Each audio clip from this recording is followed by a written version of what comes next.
میرے عزیز محترم دوستوں، بزرگوں، عزیزوں، اس زمانے میں مسلمان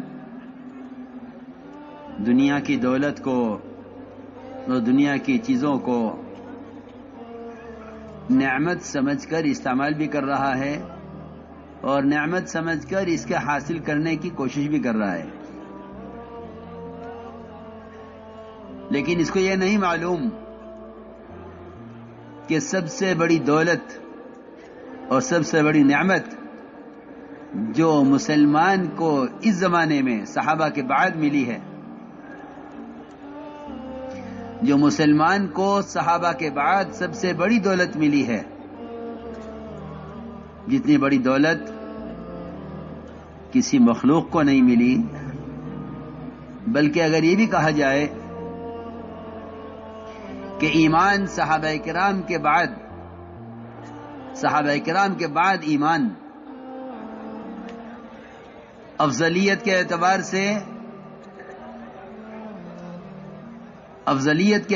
سے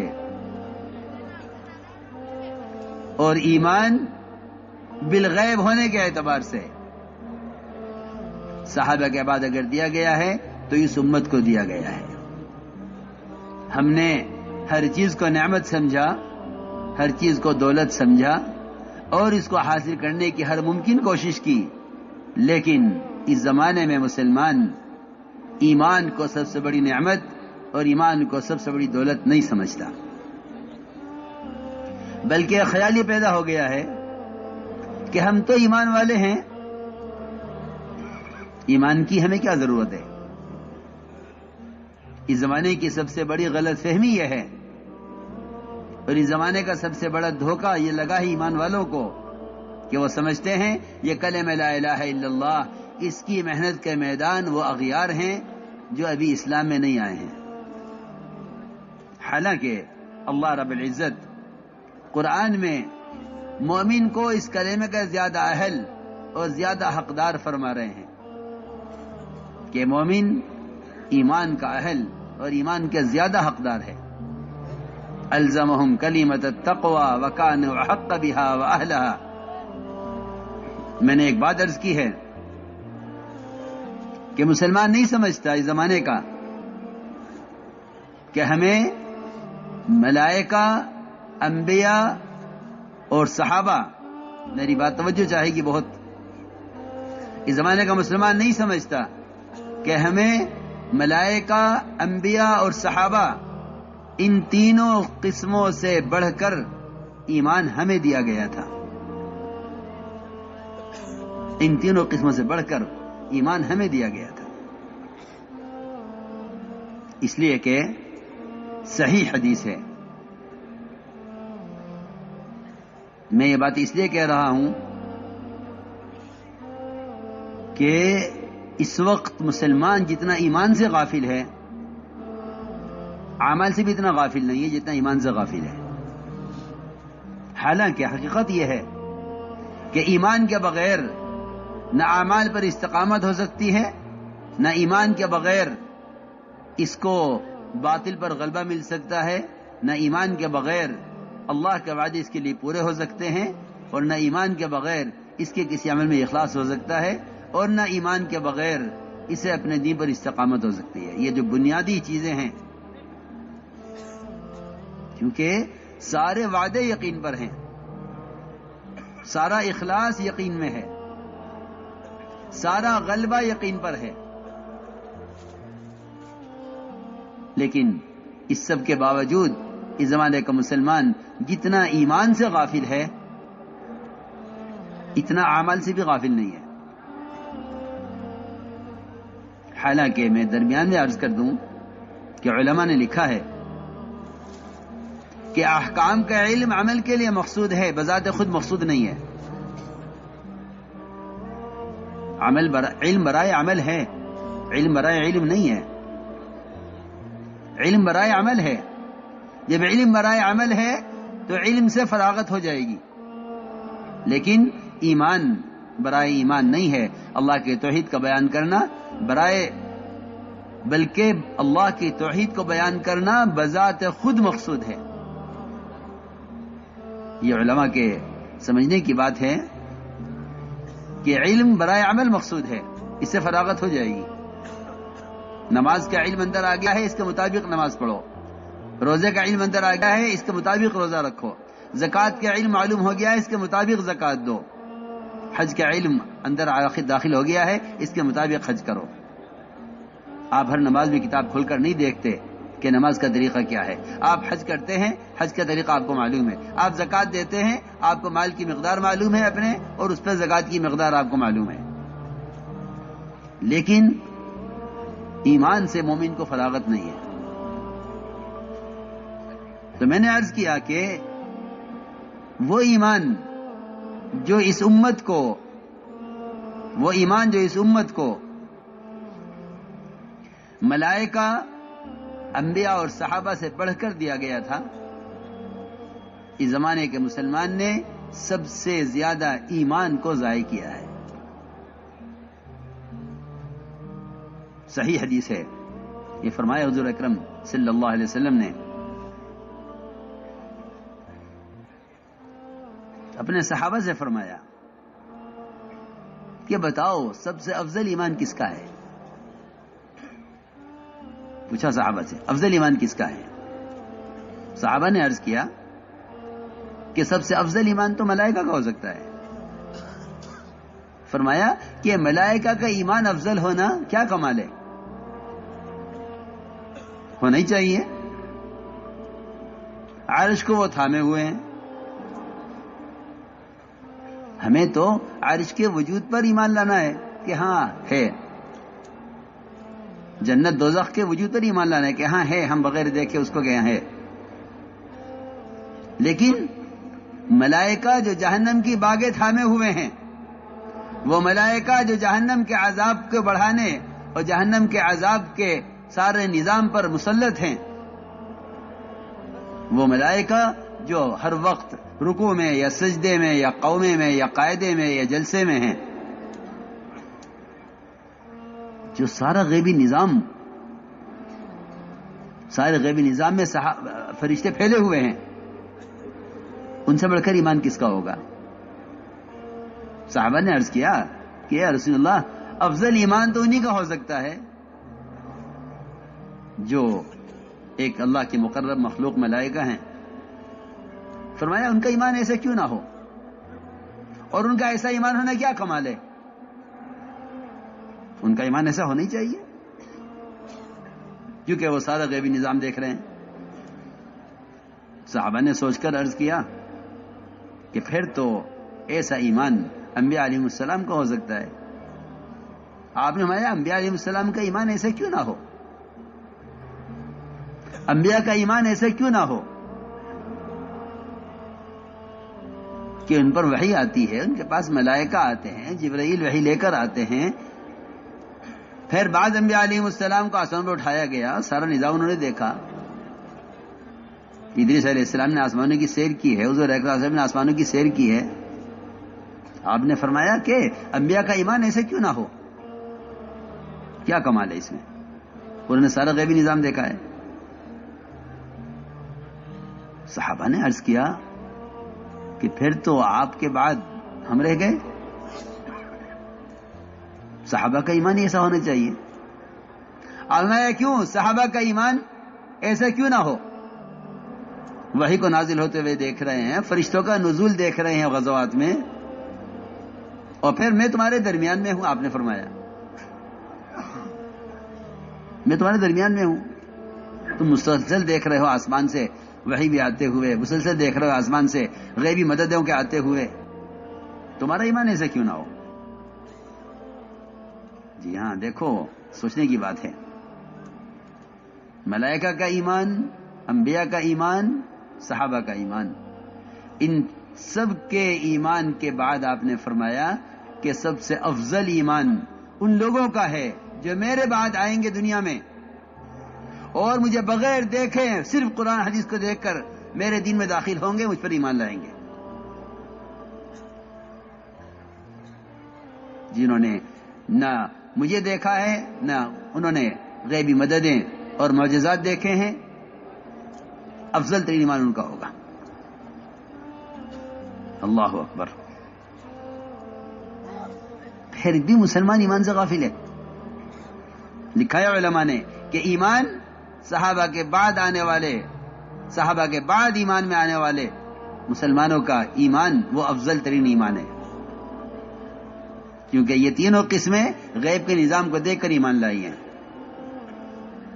اس لیے میں نے عرض کیا کہ سب سے بڑی دولت ایمان ہے، اور ایمان میں ایمان بالغیب اصل ہے.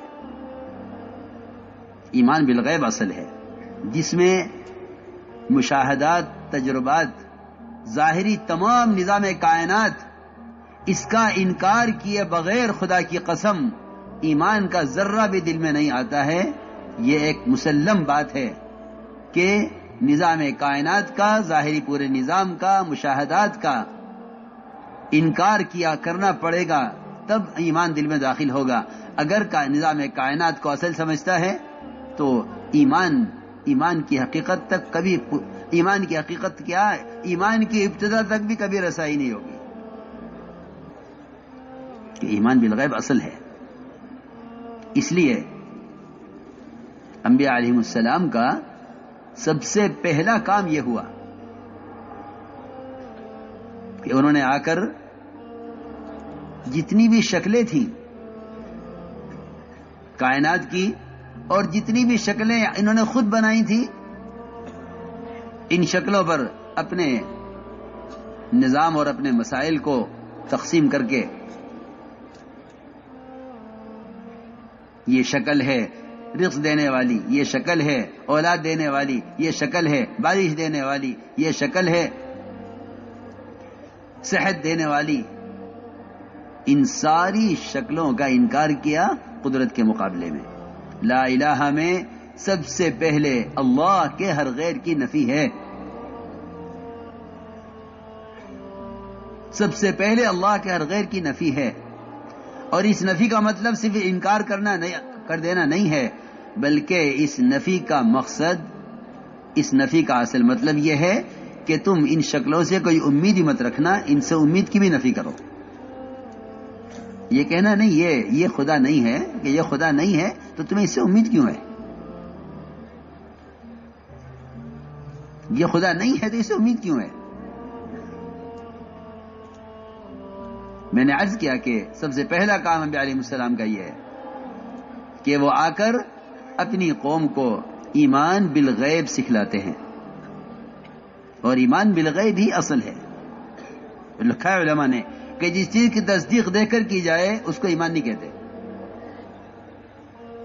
اس کو ایمان نہیں کہتے، اس کی تصدیق دے کر کی جائے. ایمان بالغیب اصل ہے. حضور اکرم صلی اللہ علیہ وسلم نے اپنے صحابہ کے یقین کو کائنات کے ظاہری نظام سے ہٹایا تھا. صحابہ کے یقین کو کائنات کے ظاہری نظام سے ہٹایا تھا. انہوں نے اپنے کائنات میں پیش آنے والے تغیرات کو، کائنات میں پیش آنے والے تغیرات کو کائنات سے جوڑنے پر کفر سے ڈرایا تھا. میری بات بہت توجہ چاہتی ہے کہ نظام کائنات کو کائنات سے مت جوڑنا.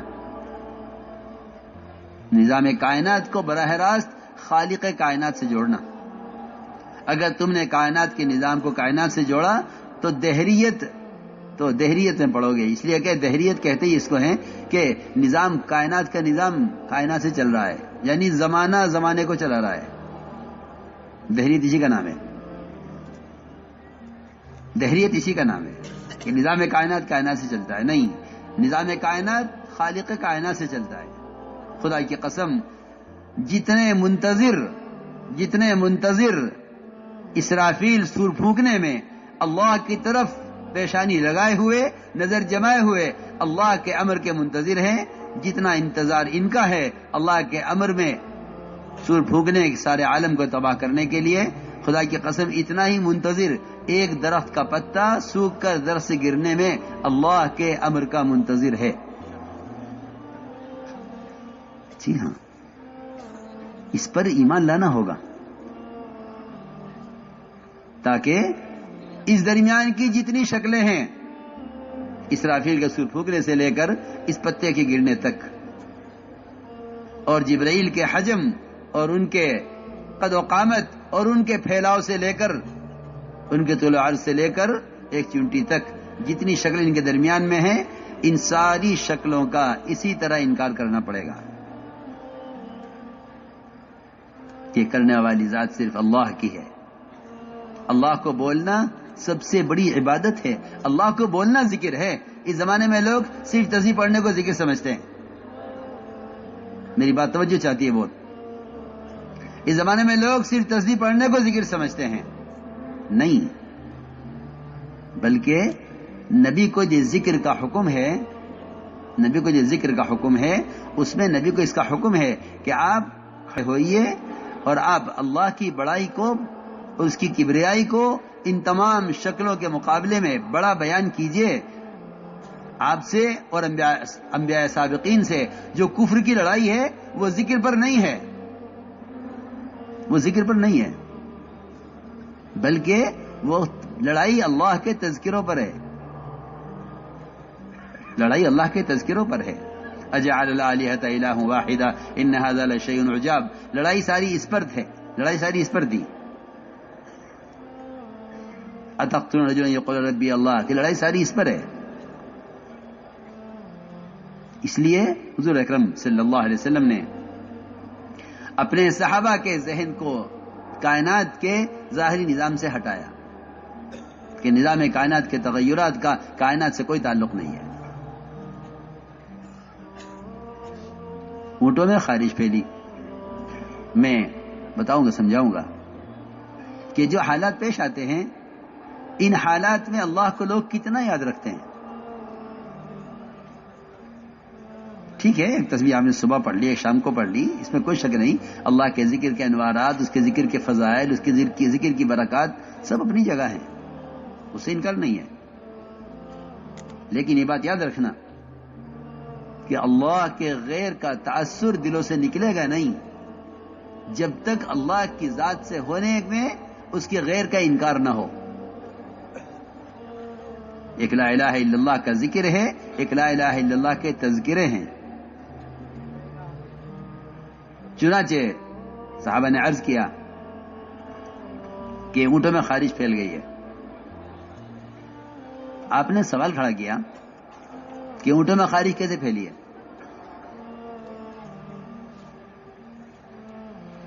صحابی نے جواب دیا کہ ایک اونٹ کو ہوئی تھی، سب کو ہو گئی. یہ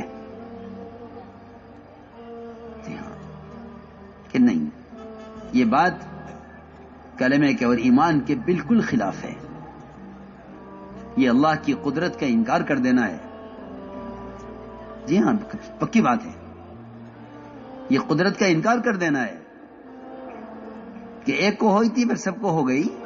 فرمایا آپ نے کہ اگر اس ایک سے سب کو خارش ہوئی ہے تو پہلے اونٹ کو خارش کہاں سے ہوئی؟ یہ بتلاؤ. نعوذ باللہ، نعوذ باللہ یہ کہنا کہ پہلے اونٹ کو اللہ کے حکم سے ہوئی، باقی کو اونٹوں سے ہو گئی، یہ نظام قدرت کا نظام کہلانے کے قابل نہیں ہے. یہ نظام قدرت کا نظام کہنے کے قابل نہیں ہے کہ ایک اونٹ کو خارش ہو گئی تھی پھر سب کو ہو گئی. نعوذ باللہ. اللہ تو ایک کو چاہتے تھے مگر سب کو ہو گئی. نہیں، اس کی کوئی گنجائش نہیں ہے. اللہ کو اللہ ماننے کا تقاضا یہ ہے کہ کائنات میں کوئی ذرہ حرکت نہیں کرتا اس کے امر کے بغیر. تو جو امور پیش آتے ہیں ان امور کو اللہ کی طرف پھیرنا، ان امور کو اللہ کی طرف پھیرنا، یہ ہے اللہ پر ایمان لانا. یہ ہے اللہ پر ایمان لانا کہ تم کائنات کے تغیرات کو براہ راست خالق کائنات سے جوڑو. ورنہ صاف بات یہ ہے کہ جو کائنات کے تغیرات کو کائنات سے جوڑ دیں گے ان کے اللہ کے درمیان یہ شکلیں حائل ہو جائیں گی، رکاوٹ بن جائیں گی. یہ پکی بات ہے کہ جو کائنات کے تغیرات کو کائنات سے جوڑ دیں گے وہ اللہ تک نہیں پہنچ سکیں گے. وہ اللہ تک نہیں پہنچ سکیں گے. کیوں؟ اس لیے کہ وہ کہیں گے کہ نجومیوں کو بھی خبر ہے کیا ہوگا. اگر نجومی کا انکار نہیں کریں گے تو یہ نجومی ہوں گے، ستاروں کے پجاری ہوں گے، یہ ستاروں کے پجاری بنیں گے. اگر یہ زمین سے ہونے کا انکار نہیں کریں گے تو یہ زمین کے پجاری بنیں گے، اور دوسروں کو بھی کہیں گے آؤ تم بھی ہمارے ساتھ زمین کا شکریہ ادا کرو کہ زمین غلہ دے رہی ہے. میں بہت اہم بات کہہ رہا ہوں. عقائد بگڑتے ہیں نظام کائنات کو کائنات سے جوڑنے کی وجہ سے. عقیدہ بگڑتا ہے نظام کائنات کو کائنات سے جوڑنے کی وجہ سے. عقیدہ درست ہوتا ہے نظام کائنات کا اللہ کے مقابلے میں انکار کرنے سے. عقیدہ درست ہوتا ہے. عقیدے کی درستگی یہ ہے، اگر یہ نہیں سیکھو گے، یہ نہیں سکھلاؤ گے، اور روزانہ بالالتزام بلا ناغہ اس کی دعوت نہیں دو گے، تو یقین اور حالات، یقین کا بگاڑ اور حالات یہاں تک پہنچا دیں گے کہ تمہیں بھی بیٹھ کے سوچو گے کہ اگر ہم ان کے ساتھ زمین کی جے نہ کہیں تو کیا ہوگا. قانون تو یوں کہہ رہا ہے، پکی بات ہے. وہ تو اللہ کی طرف بلانے کی وجہ سے اللہ کے غیر کا تاثر دل سے نکلتا ہے. جب مومن اپنی زبان سے کہتا ہے کہ اللہ کرتے ہیں، جب مومن اپنی زبان سے کہتا ہے کہ اللہ کرتے ہیں، خدا کی قسم اس سے